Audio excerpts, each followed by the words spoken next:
Bienvenue à tous pour notre 35e matinale pro.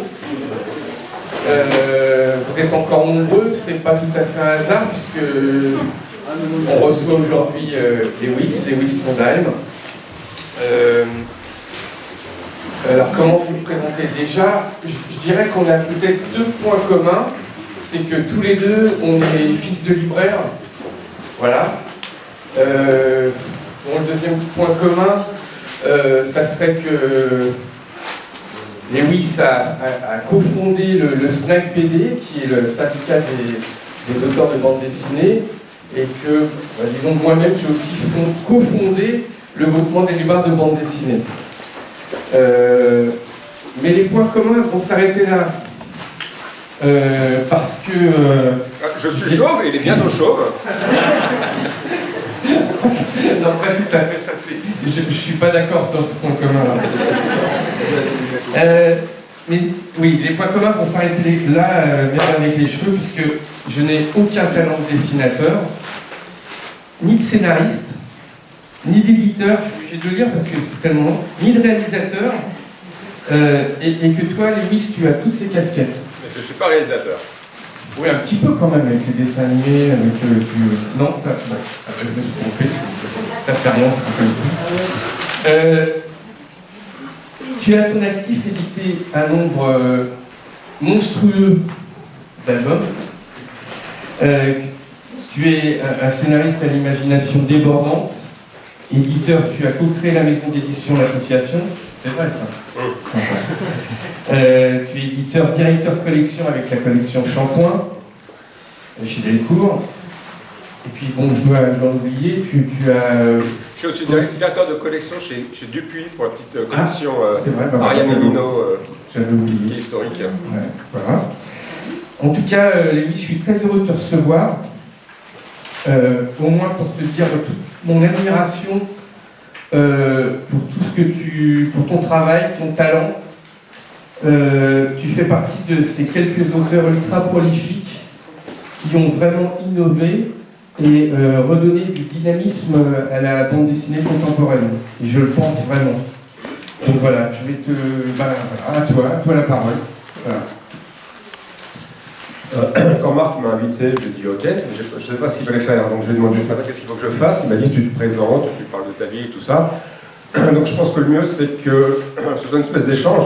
N'hésitez pas à m'interrompre si vous voulez poser des questions spécifiques quand je parle de quelque chose. Ça va? Tu n'es pas timide, hein? C'est nous qui sommes timides. Non. Alors, j'ai une réputation de mauvais garçon parce qu'en fait je suis quelqu'un de très timide et que je me mets un masque de mec pas aimable juste pour avoir la paix. Mais en fait je suis très sympa. C'est vrai, hein? Oui, c'est vrai, c'est vrai. Donc le but du jeu apparemment c'est de parler de ma vie, mon œuvre. C'est pour ça que vous êtes là? Entre autres. Sinon quoi d'autre? On est là pour le café. Pour le café, pour faire un petit peu pour être payé mais sans vraiment travailler à la bibliothèque.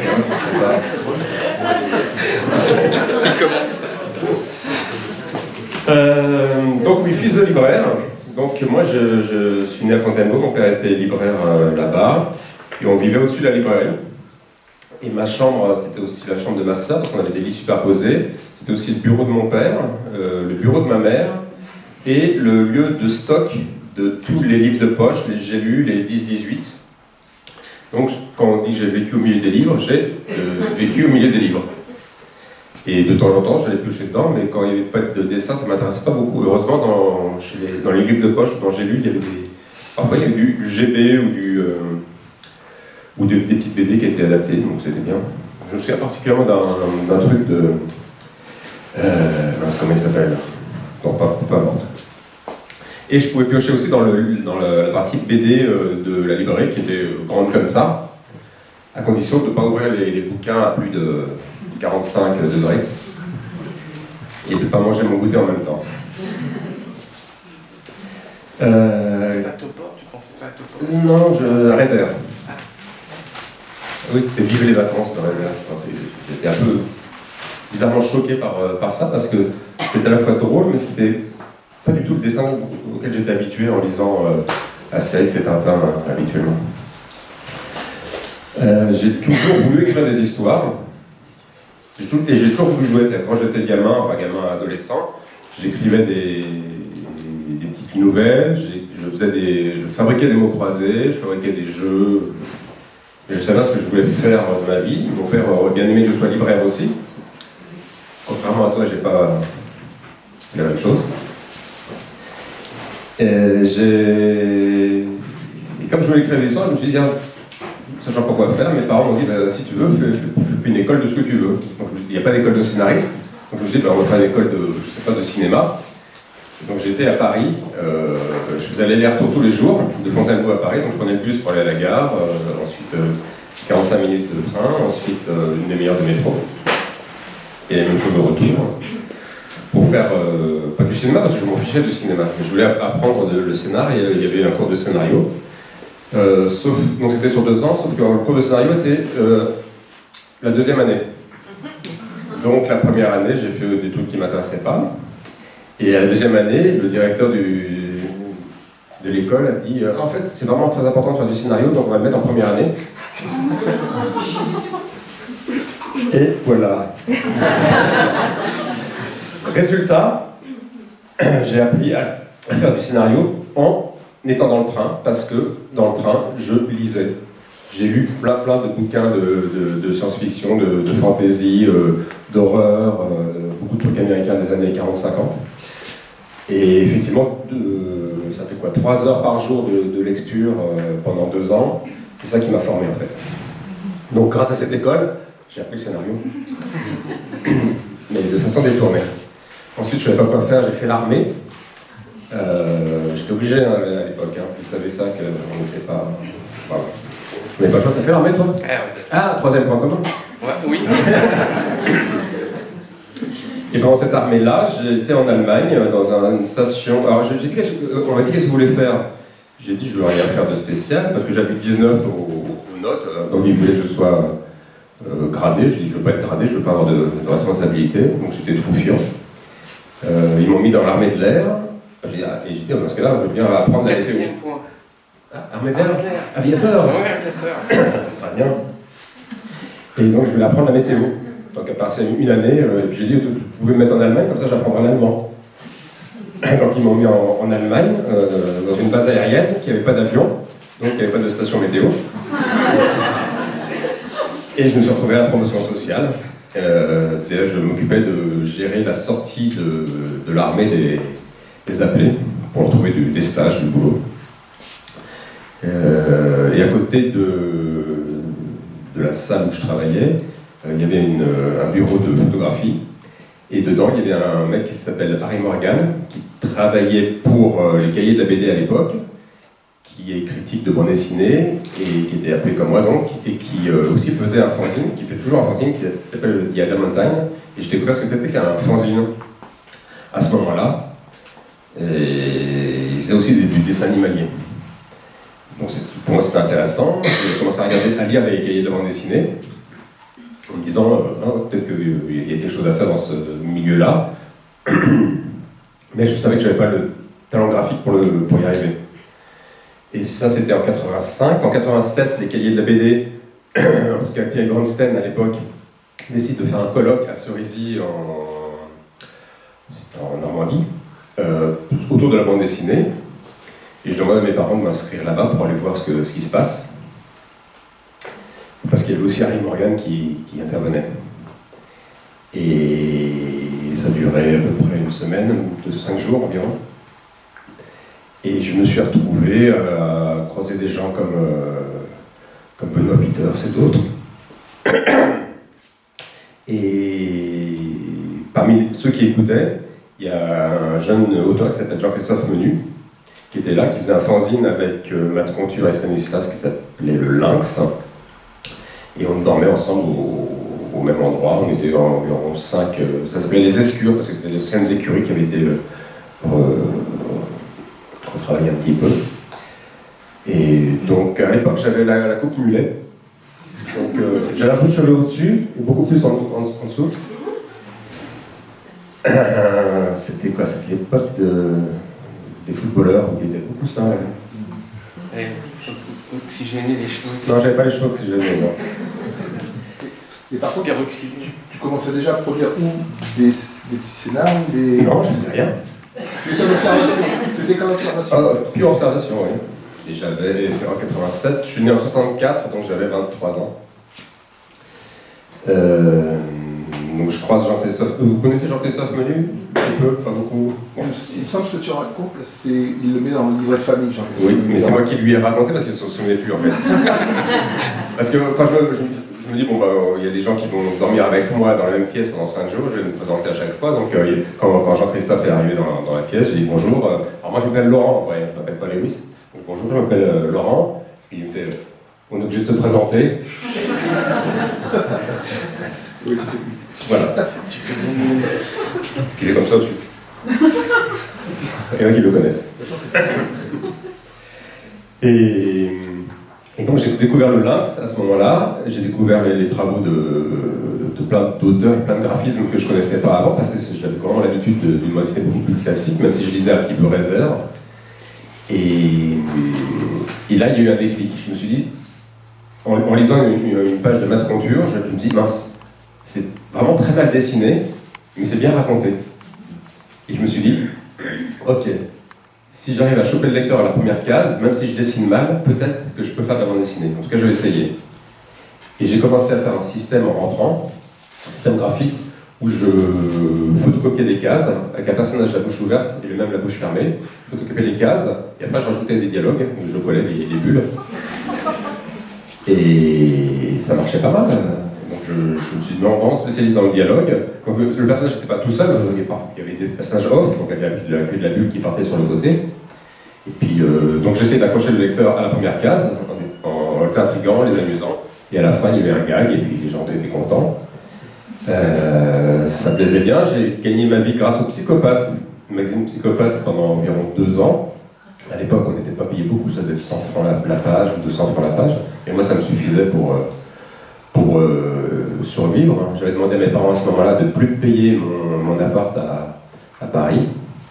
Après, j'avais fait 3 ans dans une école de graphisme publicitaire en parallèle. Bon, en disant comme ça, j'aurais un boulot si j'aurais la capacité de faire un boulot si ça ne marche pas la BD. Et donc j'ai demandé à mes parents de ne plus me payer le logement. J'étais dans un studio plus petit et en me disant voilà, je vais utiliser tout l'argent que j'ai pour les anniversaires, les Noëls, depuis 10-15 ans que j'avais mis de côté à la caisse d'épargne. Et si au bout de ça, quand j'aurai tout dépensé, j'arrive pas à faire de la BD, ben, je ferai un autre métier. Donc je gagnais ma vie un petit peu avec le Psychopathe. Et je commençais à faire mon fanzine avec ce système de bande dessinée un peu minimaliste. Que j'envoyais à Thierry Goldstein, que j'envoyais à Menu. Menu ne savait pas que c'était moi. Que j'envoyais à Fluide. J'envoyais à quelques personnes, mais je n'étais pas très bon en marketing. Donc au bout de 2 ans, j'avais fait 12 numéros et j'avais 7 abonnés pour une impression à 100 exemplaires. C'était pas terrible quand même. Il y a eu le festival de Grenoble en 89 où j'ai été présenter mon travail, j'avais un stand. Et là, j'ai recroisé Menu qui m'a dit « Ah, bah, c'est toi, Lewis, c'est toi que j'avais vu à Cerisy ?» Je dis « Oui. » Et à ce moment-là, Menu avait en tête de faire un journal pour les éditions Futuropolis, qui était géré à l'époque par Robial.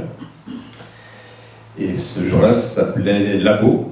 Et donc, il a fait appel à plein de gens pour travailler dans Labo. Donc, j'ai fait des pages pour Labo. Et comme au final, Menu n'était pas très content de la collaboration avec Robial, parce que Robial a fait la couverture, mais c'est Menu qui s'est tapé tout le reste du boulot. Il a dit, on peut faire la même chose, mais sans Robial. Donc avec son association d'avant, qui gérait le lynx, qui s'appelait assez joliment l'ANAL, association pour le 9e art libre. Le lynx, c'était le lynx actif. Et le lynx, à la base, c'était le lynx actif, effectivement. Et qui est devenu le Lynx, qui est devenu cartonné un peu plus tard pour être plus correct. Donc il restait 20 000 francs sur le compte de l'ANAL, et Menu a dit aux auteurs de Labo de venir un jour chez lui pour parler un petit peu de l'avenir, et il nous a demandé est-ce que vous voulez travailler encore pour... Non, c'est fini, hein. On a plus de... Mais je peux parler plus fort, c'est pas grave. Donc il a demandé à ceux qui voulaient de dire ok, si on veut faire une nouvelle association pour faire de la bande dessinée, c'était début 90. Et on était 7 auteurs à dire ok, ça nous intéresse.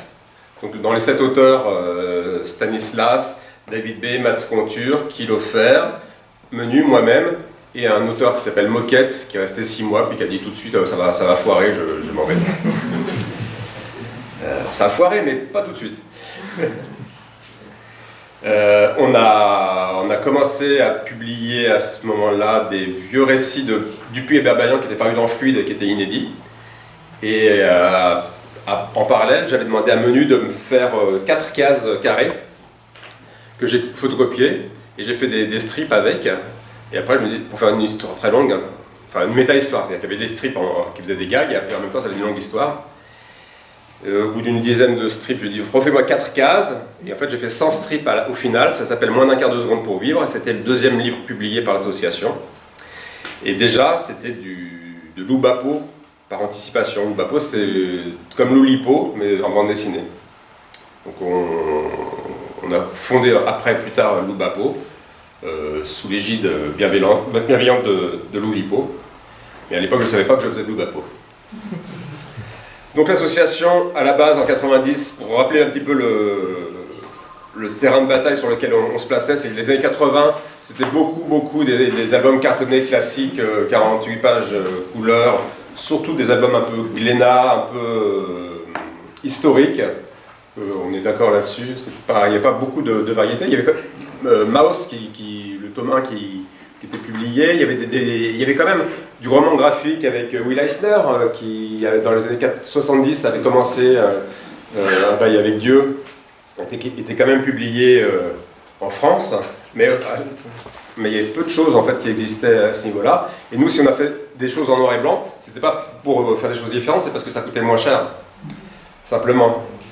Et les livres qu'on a fait ensuite, c'était Le Cheval Blême, donc c'était des livres, des recueils de rêves notés par David B pendant des années, qu'il a mis en images. Il a eu une bourse du CNL pour faire ça. La bourse du CNL, il l'a donnée à l'association pour qu'on puisse l'éditer. Et l'association l'a remboursé genre 2-3 ans plus tard. Donc, et à ce moment-là, on était vraiment, comment dire, on se débrouillait, on faisait tout nous-mêmes. C'est-à-dire que les bouquins étaient stockés chez mes parents à Fontainebleau. Stanislas, on utilisait la voiture de ses parents pour faire la tournée des libraires, pour déposer les livres. Ce qu'on ne voulait pas, c'était faire du dépôt, on voulait faire de la vente. Parce que pour nous, c'était hors de question de revenir après, parce que c'était très compliqué. Donc il y a très peu de libraires qui ont accepté ce défi-là d'acheter en ferme des bouquins. Mais quelques-uns, comme Super Héros, ont joué le jeu. Il n'y avait pas Bénédette, bien sûr, à l'époque. Pourquoi tu nous as refusé? Je sais pas. Non, je sais pas non plus. Ça s'appelait pas Bénédette. Ça s'appelait pas Bénédette. Ok. Ouais, je sais. En tout cas, voilà, il y a quand même des libraires qui ont joué le jeu. Et comme ça marchait, ils ont recommandé, et d'autres libraires ont pris petit à petit. Et on a fini par travailler avec des grandes surfaces comme les Fnac, etc. plus tard. Et après, on refait un système classique de dépôt, mais c'était genre en 97, quoi, après 7 ans. Il y avait beaucoup d'autres éditeurs indépendants ou c'était vous étiez un autre? Alors on était un des premiers, même dans le monde, c'est-à-dire qu'en même temps, il y a eu Drummond Quarterly au Canada qui s'est fait. Ensuite, Cornelius s'est fait genre un an et demi après. Et on a beaucoup travaillé avec Jean-Louis par rapport du fait qu'il soit sérigraphe, ça nous intéressait. Lui, ça nous intéressait d'avoir des auteurs. Donc Menu, David, moi, on a fait des comics chez lui alors qu'on aurait pu les faire à l'association, mais on l'a fait chez lui. Il y a eu Ego Comics qui s'est monté en parallèle, donc c'était que des histoires autobiographiques. Il y avait Fréon en Belgique, Amok en France, qui après se sont rassemblés pour faire Frémoc. Il y a eu tout un mouvement qui s'est créé à ce moment-là, mais c'est pas nous qui l'avons initié. Je pense que c'était dans l'air du temps qu'il y avait plein de gens qui voulaient s'exprimer en bande dessinée et qui trouvaient pas l'espace pour le faire et qui l'ont fait par eux-mêmes, qui ont créé cet espace. Et quand nous on a fait l'association à la base, et j'ai appris plus tard que plein de lecteurs avaient quitté la BD parce que ça les faisait chier, ce qui était publié ne les intéressait pas, et ils sont revenus à la BD par le biais des travaux qu'on faisait, c'est-à-dire des travaux de fiction, des travaux autobiographiques, de la BD de reportage, parce qu'on était des premiers à faire de la BD de reportage avec l'association en Égypte, l'association en Inde, etc. Et il y a plein d'auteurs aussi qui sont venus à la BD par le biais de l'association, de toutes ces structures-là, d'une bande dessinée plus... il ne faut pas dire de bande dessinée d'auteur, parce que Franquin est un auteur, Hergé est un auteur, mais une bande dessinée plus naturelle, on va dire, plus écriture. C'est-à-dire que des gens comme Johan Sfar, comme moi, comme Ariel Satouf, on dessine, mais c'est notre façon d'écrire. Alors que d'autres vont faire un travail, pas forcément d'artisan, mais ça va être beaucoup plus appliqué, avec des systèmes plus à l'ancienne, avec des crayonnés, etc., etc. Même si on peut faire des crayonnés aussi de temps en temps. Hein. Pendant cette époque-là, on ne gagnait pas notre vie avec l'association. Hein. Le tirage de Lapino et les cartes de Patagonie, par exemple. Donc ça, c'est un bouquin que j'ai voulu faire pour apprendre à mieux dessiner, parce que le système graphique de faire une case en photocopie, je me suis dit à un moment, ça va tourner en rond. Je crois que j'ai eu un déclic à un moment, c'était genre en 91. J'ai croisé Jean-Pierre Dionnet à Angoulême.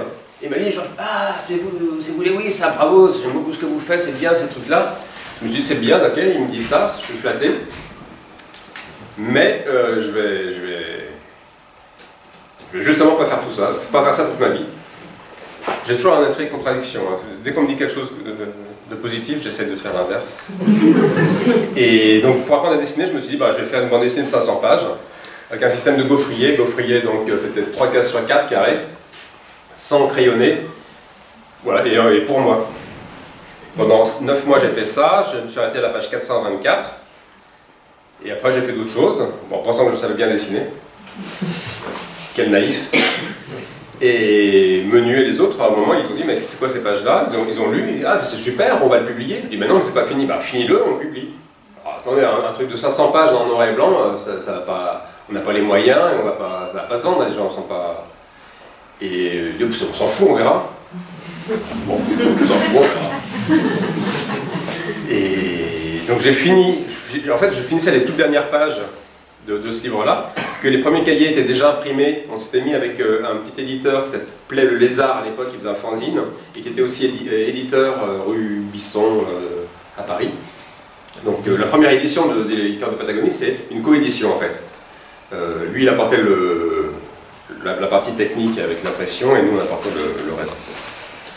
Le bouquin a été tiré à 1000 exemplaires, puis c'est vendu, puis on en a retiré 2000, puis etc. Et là on a dû en vendre au moins 20 000 au bout d'une trentaine d'années. Enfin, c'est pas beaucoup en soi, mais je pensais pas qu'on en vendrait autant à l'époque. Mais ça ne permet pas de gagner notre vie. Menu n'était pas payé pour son travail de graphiste à l'association. Nous, on avait nos 10% de droits d'auteur, mais les 10% de droits d'auteur qu'on touchait un an après les ventes. Et quand on vend 1000 exemplaires d'un bouquin, ça fait pas beaucoup non plus. Donc moi, mon but, c'était quand même de gagner ma vie en faisant de la bande dessinée, en tout cas ce que j'aimais faire. Donc régulièrement, j'envoyais des projets aux éditeurs. J'ai fait un bouquin qui s'appelle Slalom, qui est la retour de Lapino au ski. J'ai proposé à tous les éditeurs, aucun n'en a voulu. Il y a juste les humanoïdes associés à un moment qu'on dit ok, ça nous intéresse de le publier. Moi j'avais fait tout le bouquin, donc ils pouvaient le lire. Ça nous intéresse de le publier, mais on ne te paye pas. Et j'ai dit ok, mais vous me payez au moins la couleur en fixe, parce que Comme ça, je pourrais toucher au premier album vendu. Ils me disent OK. Je dis bon, bah, OK. Ils m'envoient le contrat. Et dans le contrat, il y a marqué couleur en avance sur droit. Je dis bon, bah, dans ce cas-là, je ne vais même pas chercher à revenir vers eux. Si les mecs de l'association ils sont OK pour le publier, on va le faire publier en noir et blanc, puis ça ira très bien. Donc les autres étaient OK pour le publier à l'association. C'était publié en 94, et ça a eu le prix Coup de cœur à Angoulême. Et à partir de là, ça a ouvert un peu les portes chez les autres éditeurs. Et Guy Vidal, que j'avais croisé aux Humano à l'époque, qui était revenu après chez Dargaud, m'a dit écoute, si tu veux, propose-nous quelque chose, ça peut nous intéresser. Donc je suis allé les voir avec le personnage de Lapino encore pour Blackstone, qui est l'aventure de Lapino en couleur, et c'est un western. Et il m'a dit écoute, ça nous plaît, on va le publier si on gagne le procès contre Astérix. Parce qu'à l'époque, Uderzo était en bisbee contre Dargaud. Et donc, en appel, Dargaud gagne contre Astérix, et donc je suis publié chez Dargaud. Et je peux quitter Paris avec ma femme, faire des enfants et aller dans le sud de la France. Je suis content. Et deux ans après, ils perdent en cassation. Mais c'était trop tard. Voilà. Donc oui, j'ai eu mon vrai contrat professionnel, c'est vraiment là. Même si avant, j'avais publié un petit peu au Seuil. J'avais été démarché le Seuil avant j'ai fait chez eux Mildiou, un bouquin avec Lapino aussi, qui est KPDP. J'ai fait La Mouche, chez eux aussi. Mais c'était payé à l'époque, je sais plus combien c'était payé, c'était genre 3000 francs, 5000 francs. Et puis je touchais 5% de droit d'auteur. C'était... je touche toujours 5% de droit d'auteur là-bas. J'ai demandé au SNAC si on ne pouvait pas réviser les contrats. Ils m'ont dit non, ça ne sert à rien. Même à l'époque, c'était 5%, parce que normalement c'était 6%, moins 1% de droit de passe. Et le droit de passe, c'est le papier qui est gaspillé pour bien caler le livre à l'impression. C'est les auteurs qui payaient ça à l'époque. Depuis, c'est devenu interdit. C'est pour ça que j'ai demandé au syndicat s'il y avait moyen de casser le contrat, parce que c'est le genre de truc qui est interdit. Mais non, mais à l'époque c'était permis, donc on ne peut pas casser le contrat. Les auteurs, ils n'ont jamais été très aidés par le système, et maintenant encore moins. Donc, à partir du moment où j'étais chez Dargaud, j'ai mieux gagné ma vie. En parallèle, donc en 91, je travaillais chez moi, et j'ai un copain qui s'appelle Thierry Robin, qui travaillait chez Rackham, parce que j'ai fait un petit bouquin chez Rackham aussi avec Jean-Pierre Dufour, qui m'a dit il y a Guy Delco qui laisse le lieu où il travaillait, le premier lieu où il travaillait, au Requin-Campois, où il avait ses bureaux, pour aller ailleurs. Comme il n'est pas sûr que ça va marcher ailleurs, dans le plus gros local, il va sous-louer l'ancien local, et on peut faire un atelier d'auteur là-bas. Donc, est-ce que ça t'intéresse de venir travailler en atelier avec moi, puis des copains avec qui je vais demander. Donc j'ai dit OK. Je me suis retrouvé en 91. Ça fait beaucoup d'allers-retours, mais en même temps, la vie, c'est pas juste un fil simple. Donc à l'époque, l'atelier s'appelait l'atelier Nawak, Requin-Campois. La première équipe, c'était Dominique Hérodi, avec qui j'ai fait un bouquin à l'association plus tard, qui s'appelle Farniente, et qui maintenant est prof à Angoulême depuis 25 ans. Thierry Robin, il y avait Laurent Vicomte, le Laurent Vicomte de Balade au bout du monde. Il y avait Karim, qui était un jeune auteur, qui avait fait un bouquin chez Rackham et qui maintenant est animateur pour jeunes dans des cités. Et Brigitte Findakli, coloriste. Petit à petit, Thierry Robin est parti à Angoulême, Hérodier est parti à Angoulême, Laurent Vicomte est parti en dépression alcoolisme, et Karim est parti faire autre chose. Donc petit à petit, il fallait remplacer par des gens. Donc sont arrivés plus des copains à moi. Donc il y a eu David B qui est venu, Émile Bravo qui est venu, Jean-Yves Duhaut, il y a eu Tronchet qui est arrivé. Tronchet, sa femme avait un projet avec un jeune auteur qui s'appelait Christophe Blain. Donc Christophe Blain est arrivé dans l'atelier aussi. Un copain d'Émile Bravo a dit il y a un jeune là qui arrive de Nice, Il vous a bien montré son travail. Tu me spoil mon sphare. Non, ça vient de sortir. Non, mais. Mais non, c'était Baudouin. Oui, c'est tous. Le jaune. Bah oui, c'était une blague. Donc, Jeanne Sfar arrive à l'atelier, tout jeunot, tout mince. Et il dessinait des BD dans des carnets.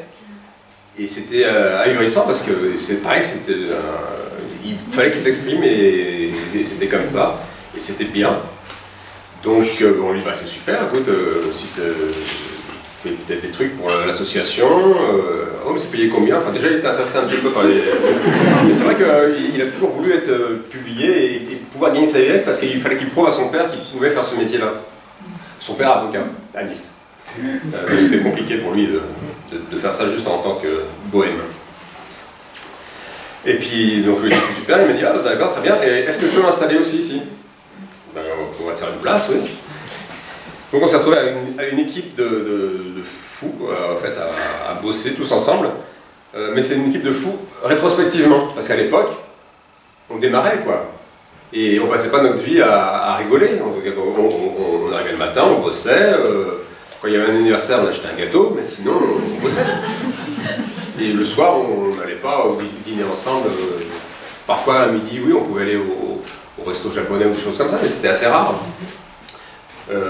Donc voilà, et cette émulation que j'ai pu avoir, et qu'on a tous pu avoir à ce moment-là, c'était quand même le fait d'être ensemble, d'être motivé par la bande dessinée, d'écrire en bande dessinée, de voir les autres qui bossaient et avançaient. Moi, je sais que j'ai gagné au moins 3 ans, 4 ans de travail par le regard des autres. Et quand j'ai quitté Paris pour aller dans le sud de la France, j'avais l'impression que c'était bon. Mais après, on a toujours avec Brigitte accueilli des gens chez nous pour les vacances, etc. Enfin, pas les vacances, parce que je leur disais, vous venez, mais vous venez travailler. Et souvent, c'est pour faire des projets, des choses qu'ils n'ont pas le temps de faire à Paris. Ils venaient à la maison 1 semaine, 2 semaines. Dernièrement, c'est Émile qui était passé finir le scénario du premier Spirou qu'il avait fait, et puis il est revenu quelques années plus tard pour finir le scénario du 2e Spirou. Et Mathieu Sapin aussi est passé. Enfin bon, il y a plein de. Voilà, on accueille beaucoup les auteurs. Parce que moi j'aime bien m'entourer, j'aime bien être avec plein de gens. Bien que d'un naturel timide, j'ai appris à communiquer, j'ai appris surtout à m'enrichir de ce que les autres peuvent m'apporter, de leur qualité, de leur regard, de leur graphisme, etc. etc. Puis après, bon voilà, on a créé Loubapo, j'ai publié chez Delcourt avec Johan Donjon. Donjon à l'époque, en fait, Johan, à l'atelier, il voulait travailler avec moi, il voulait qu'on fasse des choses ensemble. Et je lui ai dit, propose, je sais pas, on verra. Il proposait des idées, puis c'était pas bien. Quand je suis parti, il était là, ah, mais c'est dommage, on n'a pas pu travailler ensemble. Je dis, bah ouais, tant pis. Et puis il m'envoyait par fax des projets, des histoires. Je lui dis, bah non. Puis un jour, il me propose, ce serait une sorte de fantasy avec un canard, et puis il se ferait passer pour un barbare, parce qu'il a tué le vrai barbare par mégarde. Et puis, c'est marrant, je lui dis, c'est sympa. Mais j'ai pas trop le temps de faire une nouvelle série comme ça en parallèle. Peut-être qu'on peut faire un Lapino, comme ça, le personnage principal, ce serait Lapino. Il aurait tué le barbare. Et il me dit, non, j'aime pas trop Lapino. Il est de droite. La merde, il est de droite. Ça m'a fait réfléchir après. Quand j'ai tué le personnage de Lapino, je me suis dit, c'est pas grave, il est de droite. Donc il me dit, ce serait mieux de faire un autre personnage. Bon bah faisons ça, mais tu fais pas le scénario, on fait le scénario ensemble, je dessine et puis voilà. Et ok, on fait comme ça. Et puis au bout donc le premier livre sort, le deuxième livre on en est à la moitié, et il me dit, ce serait marrant de faire une histoire qui se passe dans le futur avec les personnages qui seraient vieux. Mais les mêmes personnages, dans le même univers. Puis écoute Johan, ça va là, tu fais Professeur Bell, je fais Lapino, il faut quand même déjà tracer ce qu'on a à tracer avant de multiplier les pistes comme ça. Ah oui, t'as raison. 3 jours après, il m'envoie 5 pages qu'il a faites de Donjon Crépuscule, avec le personnage de Marvin Vieux qui est en prison, etc. Et c'était super. Et je lui dis, écoute, c'est super, bah, on va le faire. Et puis pour me moquer un peu, je lui dis, et puis on va faire aussi une série qui se passe dans le passé, avec des personnages qui sont jeunes. Il fait, oui, on fait ça. Et on a fait ça avec Christophe Blain. Puis après, on a dit, on pourrait faire aussi une série qui se passe n'importe quand. Puis bon, voilà, on s'est retrouvé avec plein de séries. Donc voilà, en fait, ce que j'aime bien, c'est cette espèce d'enthousiasme que j'ai toujours eu quand j'ai fait de la BD, que ce soit seul ou avec les autres, parce que pour moi, je suis très ludique. J'ai besoin d'amuser. Quand je fais des BD, je les fais pour moi, je les fais vraiment dans un but très égoïste, d'être mon premier lecteur et de me surprendre. J'improvise beaucoup. Et je suis là, je me dis voilà, je mets le personnage dans des galères et comment il va s'en sortir. En fait, j'ai une parano naturelle qui fait que je la projette après dans les personnages et dans ce qui va arriver. Et que j'utilise de cette façon-là. Ensuite, qu'est-ce qui se passe? Ce qui se passe, c'est qu'à Angoulême, ça devait être en 2006. Le dimanche, je rentre chez moi, je prends le train et on m'appelle, j'arrive vers Bordeaux. Et on me dit, ah, t'es Grand Prix d'Angoulême. Il faut que tu reviennes. Je suis la merde. Je revienne. C'est vrai, hein, et puis je suis emmerdé pour ça, pour revenir. Et emmerdé aussi parce que en 86, j'avais 42 ans. Ça faisait 7 ans que j'avais publié mon premier bouquin cartonné couleur. Mais les Grands Prix, c'est pour l'ensemble de l'œuvre, quoi. Je mérite pas. Je mérite pas. Spiegelman n'a pas eu le Grand Prix d'Angoulême, il y a plein de gens qui n'ont pas eu le Grand Prix d'Angoulême. Mais bon, en même temps, voilà, il me désigne, je ne vais pas dire non, c'est pas sympa. Donc j'accepte avec grand plaisir, humilité. Mais j'avais très peur d'être déjà devenu un vieil auteur, has-been, qui avait déjà dit tout ce qu'il avait à dire. D'autant qu'en parallèle, en 2005, j'avais fait un bouquin autobiographique qui s'appelle Désœuvré. Il y a tous les bouquins, là je pourrais les montrer au fur et à mesure. Désœuvré, c'est un essai publié à l'association où je me demande pourquoi est-ce que les auteurs de BD ne font jamais de chef-d'œuvre quand ils sont vieux. Pourquoi est-ce qu'ils disent tout le meilleur qu'ils ont quand ils ont 20, 30, 40 ans maximum. Un peu comme dans le rock en fait. Pourquoi est-ce que les auteurs de BD finissent souvent dépressifs et alcooliques, voire dépressifs et alcooliques?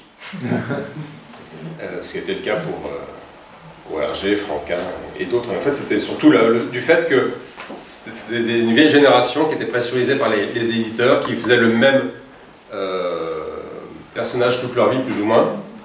Et qu'au bout d'un moment, on est dans l'éthique narrative, dans l'éthique graphique, et on est obligé de faire ça pour gagner sa vie, et c'est terrible. Ça ne veut pas dire que maintenant je sais que je vais faire des chefs-d'œuvre à 60 ans, là j'en ai 54, je sais que les bouquins les plus marquants ont déjà été faits. Quand j'ai des auteurs, des lecteurs qui viennent en dédicace, ils me parlent d'approximativement. Le premier récit autobiographique que j'ai fait en 92-93, ils me parlent de vieux Lapino, ils me parlent de vieilles choses, mais ils me parlent assez rarement des derniers bouquins que j'ai pu publier. Donc je sais que je suis dans une phase où ce que j'avais à dire a été dit. Et que, il y a un moment, il faudrait sans doute que j'arrête. Pas parce que c'est pas bien payé, parce qu'effectivement c'est pas bien payé, comme ce que Hayton il dit là récemment, il dit qu'il arrête la BD parce que c'est un travail trop important par rapport à ce qu'on est payé, c'est vrai. En même temps lui il fait plus de petits traits. Il n'a qu'à faire moins de petits traits, il fera une page en 2 heures, il fera une page en 3 semaines.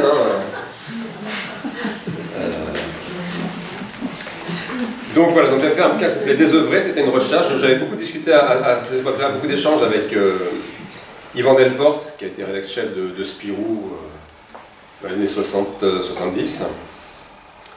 Donc il parlait des vieux auteurs belges, et j'avais vraiment très peur d'être sec assez vite. Et en fait, je me dis juste, voilà, j'essaie de continuer à m'amuser et de faire le plus de collaboration possible, de travailler avec des gens avec lesquels je peux faire des albums que je ne pourrais pas faire tout seul. Par exemple, c'était genre, je sais pas, il y a une dizaine d'années, dans les couloirs du Mercure à Angoulême, il y a un mec qui me dit, alors je ne sais plus quel mec, il me dit, ouais, toi c'est facile, tu fais des scénarios pour des personnages gros-nés, tu serais sans doute pas capable de faire un scénario pour un auteur réaliste. Quoi? Alors je regarde autour de moi, je vois Mathieu Bonhomme un peu plus loin, je dis, attends. Je vais voir Mathieu Bonhomme, je dis, Mathieu, bon, on se connaît assez peu, j'adore ton travail, j'adorerais travailler avec toi pour faire une bande dessinée. Il me dit, écoute, j'aime beaucoup ce que tu fais, je suis pas libre avant 3 ou 4 ans. Je dis, bah, bon, banco, c'est bon. 3 ou 4 ans après, je le contacte et il dit que c'est toujours prêt. Oui, oui, mais j'ai pris du retard, donc c'est encore dans un an. Ok. Et donc on fait Omnivisibilis, puis après il me dit, ah mais j'aimerais bien aussi faire un western, je n'ose pas le faire tout seul. Et on fait Texas Cowboy, et après il peut faire du western tout seul, il fait Lucky Luke. Et en parallèle, je me mets à travailler avec Stéphane Noiry sur Maggie Garrison, qui a un polar qui se passe à Londres. Donc voilà, j'aime bien les challenges. Donc plus on va me dire, ah mais t'es pas capable de faire ceci, cela, plus je vais dire, si. Oui. Et tu parles surtout de ton parcours d'auteur. Quand tu fais la bascule pour devenir en fait directeur de collection, comment ça se passe? Et est-ce que rentrer de l'autre côté, ça te fait justement changer un petit peu, parce que tu es assez critique quand même par rapport à tout ce système éditorial qui est mis en place, toute la chaîne de fabrication où les auteurs sont les parents pauvres et tout. Et quand tu te retrouves justement à choisir des auteurs, est-ce que tu leur offres des conditions, est-ce que tu as la possibilité de leur donner des conditions correctes? Alors, je vais répondre à ta question, mais d'abord je vais refaire le parcours éditeur. Ouais. Donc en parallèle de tout ça, à l'association, on est 6 auteurs. Donc le comité éditorial, c'est 6, c'est qu'on décide à 6 de ce qu'on va publier. Et petit à petit, Jean-Christophe Menu prend de plus en plus de place parce qu'il faut quelqu'un qui gère en interne les choses. Donc petit à petit, lui, il prend un demi-salaire, puis un salaire complet, alors que nous, on n'est pas payé. Puis au bout d'un moment, il dit, ouais, mais vous intervenez alors que moi je suis là tout le temps, j'ai envie de décider tout seul. Donc il y a plein de conflits pendant... Ça a dû commencer à peu près en 99-2000, jusqu'en 2006, où il essaie de faire l'association tout seul, alors qu'on lui dit, mais l'association s'appelle l'association. Ça ne s'appelle pas Jean-Christophe Menu éditeur.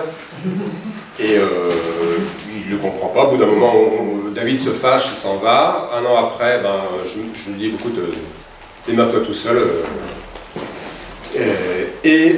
J'avais commencé en parallèle, en 2005, j'avais demandé à l'association, on avait fait la revue de l'association s'appelle Lapin, et on avait fait pour le Festival de Montreuil un lapin spécial jeunesse.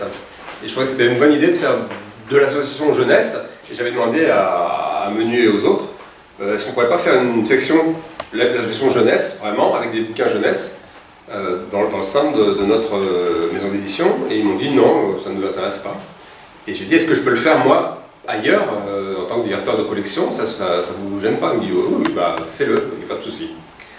Donc, à l'époque, je voyais la collection Delcourt Jeunesse, où il y avait Petit Vampire, il y avait Toto l'Ornithorynque, que j'avais fait la série des monstrueux bazar, et plein de choses intéressantes.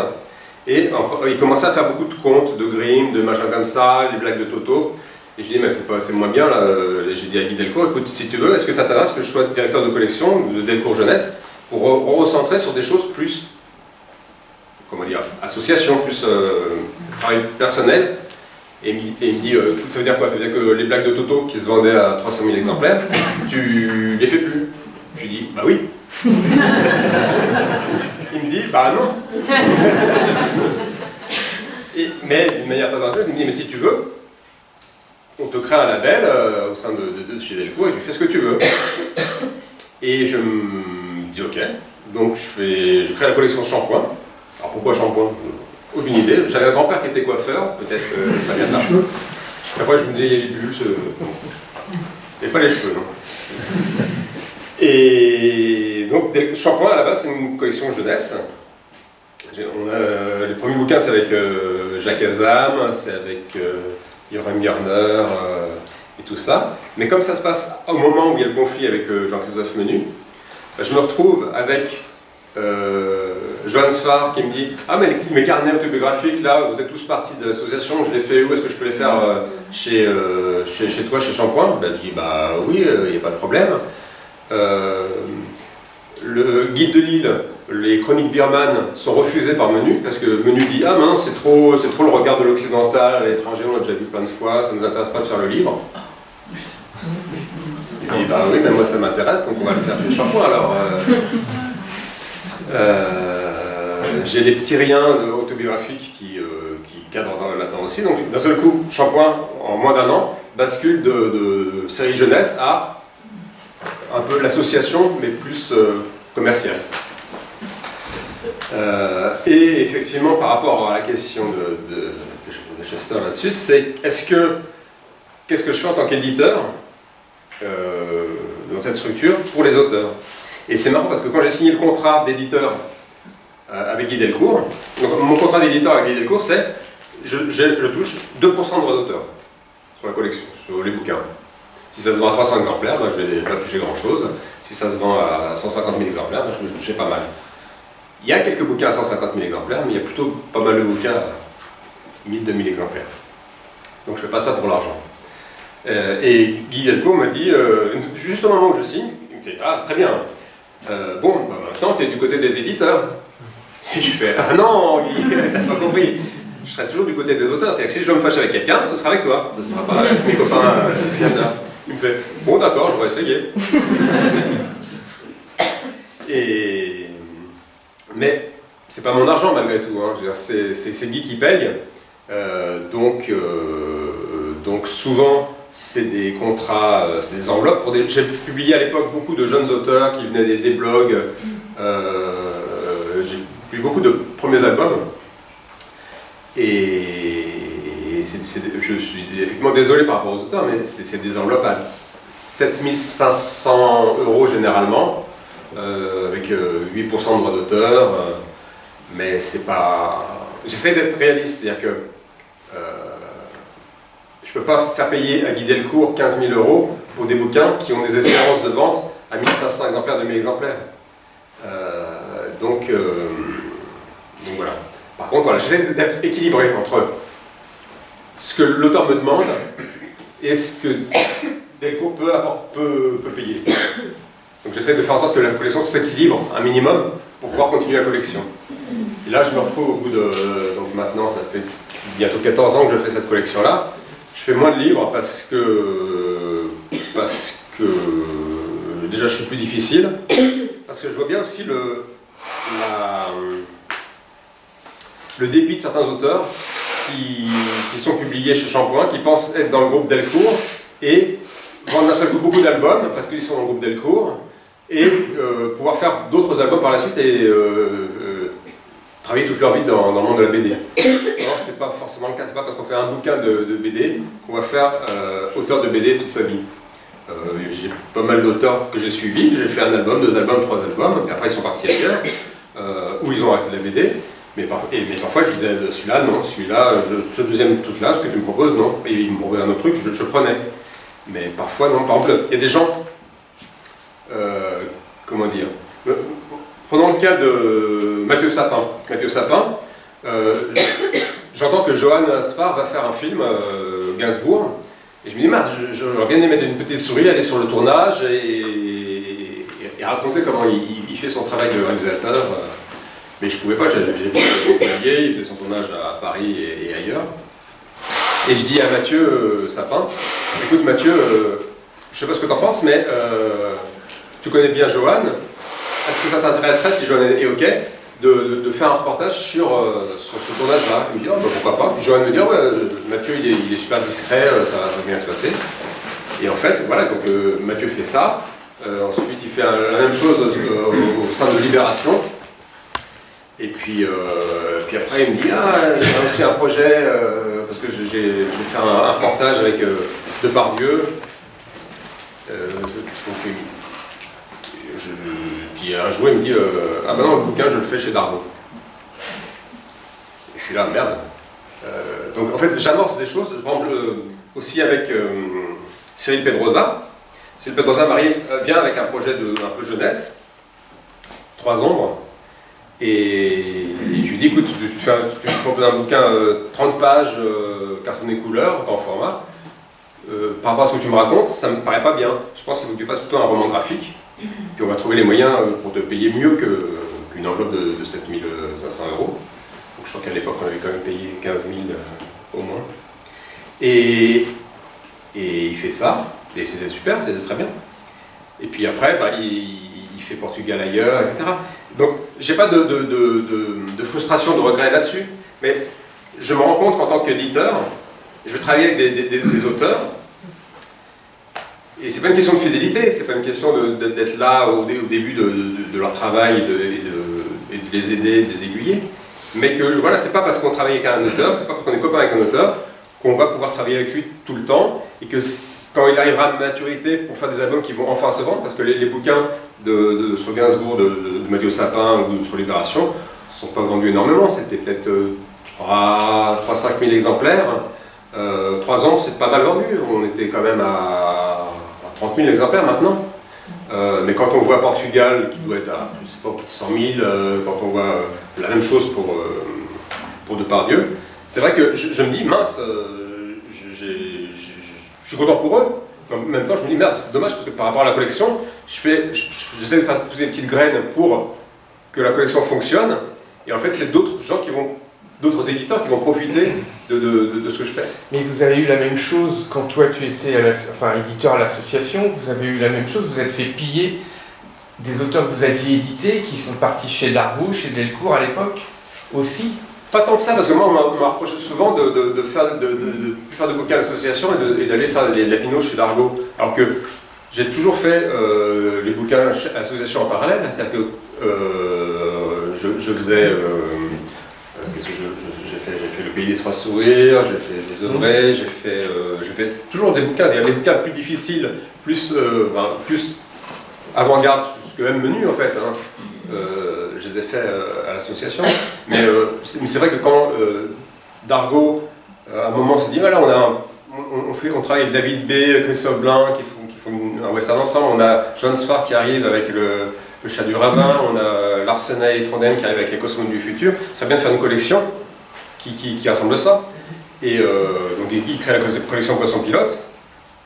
Et Guy Vidal me dit à l'époque, comment on pourrait appeler ça, comment on pourrait définir ce truc-là. Et je lui dis, on pourrait appeler ça l'association en couleur. Il fait, oui, chaud. Donc il y a eu cette impression qu'on se faisait piller. En fait, on ne s'est pas fait piller. C'est juste qu'on a tous les éditeurs indépendants ont creusé une nouvelle niche de style, de graphique, avec des auteurs différents. Et tous les éditeurs après, on se sont dit, on va aller dans cette niche-là, parce qu'il y a du blé à se faire. Pas forcément en pillant les auteurs, parce que toujours les auteurs, on ne peut pas gagner notre vie là-bas. J'ai vu ça comme une forme de, bon pillage, c'est peut-être un mot fort, mais en tout cas une opportunité. En fait, ces éditeurs-là voyaient qu'il y avait un marché avec ces auteurs, ces petits formats, puisque eux n'éditaient que des formats cartonnés classiques, et petit à petit, le paysage a changé complètement. Oui.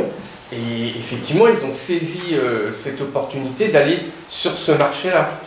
Donc c'est quand même une petite forme de, pillage, peut-être pas pillage, mais ok, d'opportunité.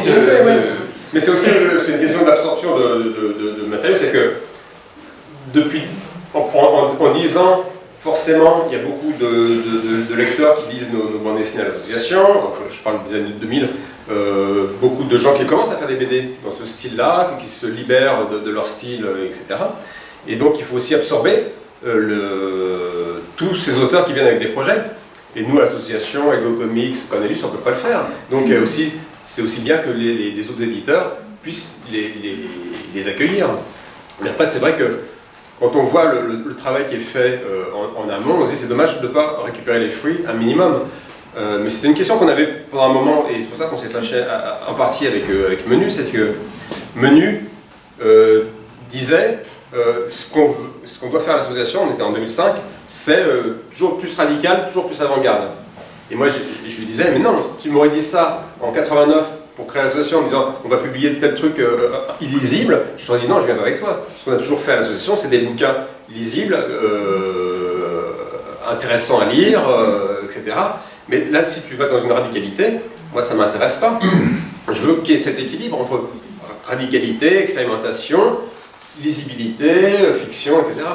Et c'est pas ce qu'il a voulu faire. Quand il a ensuite créé sa structure, qui était l'Apocalypse, il a été dans cette direction-là. Et il s'est planté. Et c'était pas que BD en plus, l'Apocalypse. Et c'était pas que BD, mais il s'est planté. Mais dans les années 80. Mais on a eu la chance aussi dans les années 2000 d'avoir d'un seul coup, la chance et la malchance d'avoir Persepolis. C'est-à-dire que quand on se retrouve avec Marjane Satrapi, qui finit par vendre des centaines de milliers d'exemplaires, donc il y a beaucoup d'argent, et donc d'un seul coup il y a beaucoup plus de tension entre auteurs. Menu se dit bah, j'ai moins besoin de David, j'ai moins besoin de Lewis, donc je peux plus se rouler dans les brancards, parce que de toute façon il y aura toujours Marjane qui sera là pour faire des bouquins. Et s'il a fait l'Apocalypse après tout seul, c'est que Marjane lui avait promis de faire un bouquin qui lui aurait permis de tenir, et elle l'a pas fait. Alors pour continuer l'histoire de l'édition comme ça, c'est que on quitte tous l'association en 2006, et 5 ans après, les salariés font grève à Angoulême parce que les finances vont vraiment mal, parce qu'il fait que des trucs radicaux qui vendent pas bien. Et il veut virer la moitié des salariés. Donc les salariés font grève à Angoulême, le stand est bâché, les cartons restent comme ça, fermés. Et on refait une assemblée générale, et les anciens fondateurs reviennent avec une liste à eux, dont Menu fait partie. Menu fait une liste à lui avec d'autres personnes venues d'ailleurs, dont Étienne Robial. Et donc la liste menée par les dissidents de nous prend l'avantage. Donc on dit à Menu, allez, on revient comme avant, on travaille ensemble. Il réfléchit 3 jours et puis il dit non, j'ai pas envie de travailler avec vous. Et c'est pour ça qu'il va faire l'Apocalypse après derrière. Et depuis 2011 maintenant, on retravaille avec un comité de lecture à l'association. Donc on a ouvert le comité de lecture à d'autres auteurs. On n'est pas que David Kilofer, Matt Contu et moi là-dessus. Il y a Jérôme Gerner, François Hérol, Étienne Lécroard, Jérôme Mulot, mais d'autres ont fait partie du comité, comme Lisa Mandel qui a fini par partir, Baladi qui a fini par partir, Florent Rupert qui a fini par partir. Chacun avec des activités différentes, hein, c'est pas des fâcheries. Voilà. J'ai une petite anecdote d'ailleurs à propos de cette radicalité de Menu, c'est que ça allait ça allait loin, puisqu'il refusait même de pouvoir mettre des codes barres derrière les livres pour que nous, en libraires, on puisse travailler plus facilement que de taper à chaque fois l'ISBN. Il y avait des codes barres, mais c'était des autocollants, codes barres. Après, c'est venu. Après, c'est venu C'est venu après, ouais. Mais avant l'autocollant, il voulait absolument pas. Bon, ça allait quand même très loin. Il a quand même mis des autocollants à un moment. Oui, oui. Et avec un petit texte, exact. des gens. Mais c'est venu après parce que c'était vraiment un bras de fer entre les libraires et lui, quoi. Ça... Mais il y a quand même un esprit comme ça qui reste. Que... Oui, non, mais on n'a rien contre. À la limite, on lui mêlait sur les rabats. Enfin, oui. Tu vois, C'est un peu. Et là, par exemple, sur l'association, donc, on est dans une ligne éditoriale assez fixe, c'est-à-dire que d'un seul coup, je ne vais pas arriver en disant on va faire du shampoing à l'association. On ne peut pas, a priori. Mais on dit voilà, les stickers code barre, ça nous coûte 20 000 € par an. Peut-être qu'on a autre chose à faire que mettre 20 000 € dans des codes barres en stickers pour les bouquins. Donc on a arrêté les codes stickers, on a fait des codes barres plutôt simples à l'arrière des bouquins. Et puis voilà, là je bataille comme un fou à l'association depuis 3 ans pour qu'on mette des codes prix à l'arrière des bouquins. Vous savez tout ce que c'est des codes prix. Eh ben non, ils veulent pas. Moi j'ai dit mec, on fait des bouquins, on les imprime à un grand nombre d'exemplaires, on sait qu'on les a en stock pendant 5 ans, 10 ans, et vous ne voulez pas faire des codes prix parce qu'on ne peut plus, une fois qu'il y a marqué que ça coûte 17 €, ça coûte 17 € quoi. mettre un code prix, c'est juste pouvoir s'aligner avec le marché. Mais bon. Et puis l'augmentation du papier, oui, enfin, puis le stock, ça coûte de l'argent de stocker les bouquins. Donc, mais il y a encore un côté genre, ah non, on va pas mettre de code prix.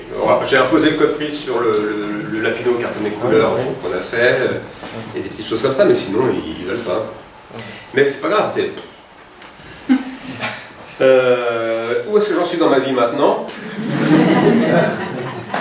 Donc j'ai 54 ans, je sais que je devrais...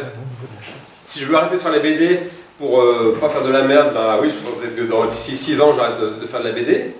Et en même temps, j'ai discuté avec Thierry Bronson, il va y avoir une expo Ma vie, mon œuvre à Angoulême en janvier prochain, une expo que je voulais pas faire. Mais c'est les gens autour de moi qui m'ont dit mais si, fais-le, ça fera plaisir à plein de gens, moi ça me fait chier. Parce que c'est du travail, parce que je m'en fiche en fait de voir mes travaux exposés. Pour moi ça me valorise pas, c'est pas intéressant. Donc je dis voilà, est-ce que le fait de dire j'arrête de faire de la BD pour être sûr de ne pas faire de la merde, est-ce que c'est pas de l'orgueil? Est-ce qu'on ne peut pas très bien vivre en disant voilà, c'est pas grave, je vieillis, le public suit avec moi ou ne suit pas, peu importe. Moi, si je me fais plaisir en faisant mes merdes, bah, je me fais plaisir. Et puis on s'en fout, quoi. Alors là, je suis dans une position très ambivalente. Mais est-ce qu'il faut que je fasse gaffe en disant, parce qu'on ne sait pas quand on va faire de la merde quand on devient un vieil auteur. Hein. Notre entourage ne va pas nous le dire, parce qu'il ne va pas forcément le voir ou pas oser nous le dire. Notre éditeur ne va pas forcément nous le dire non plus, surtout si on vend beaucoup. Parce que c'est un piège, hein, vendre beaucoup. On est très content quand on vend beaucoup, mais ça veut dire que l'éditeur va réclamer encore les mêmes albums. Quand on est jeune auteur, on travaille, enfin jeune auteur, même pas publié encore, on est dans notre chambre, on fait nos dessins, on est dans notre petit univers. À un moment, on est publié, on est payé pour le faire, on est super content. Et à un moment, on est obligé de faire ce qu'on aime faire. Donc, obligé de faire ce qu'on aime faire. Ça veut dire que c'est comme si vous avez votre pire ennemi qui vient en face de vous, et vous êtes devant votre gâteau préféré. Et votre pire ennemi va vous dire « mange ce gâteau ». Ça va être votre gâteau préféré, et ben on a moins envie de manger le gâteau.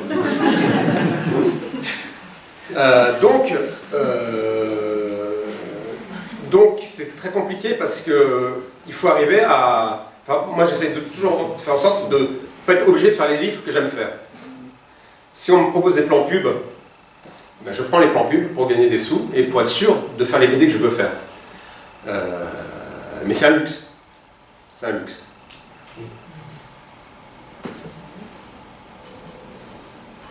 On est où dans le temps là? Encore un peu. Encore. Ouais.